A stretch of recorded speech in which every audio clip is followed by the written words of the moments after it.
جزاؤهم عند ربهم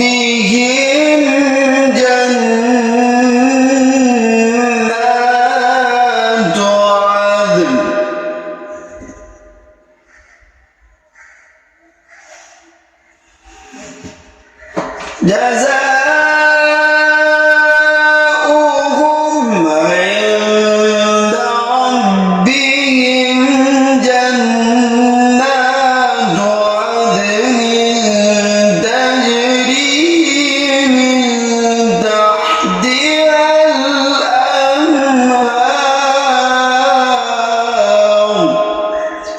عدن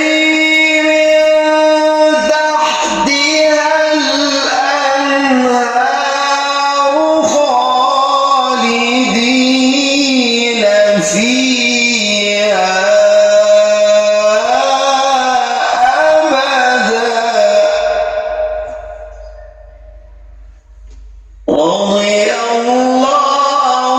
عنهم ورضوا عنه ذلك لمن خشي ربه فأثرن به نقعا فوسطن به جمعا إن الإنسان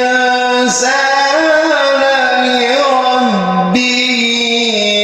لكنود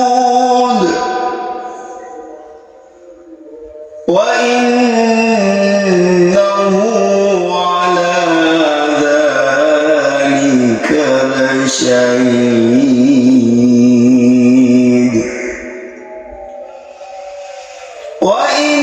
وإنه لحب الخير لشديد أفلا يعلم إذا بعثر ما في القبور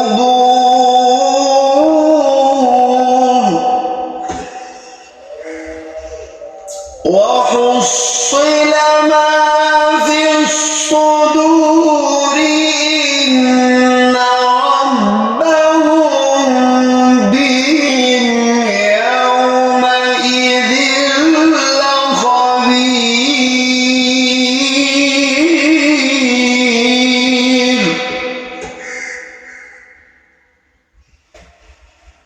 لخبير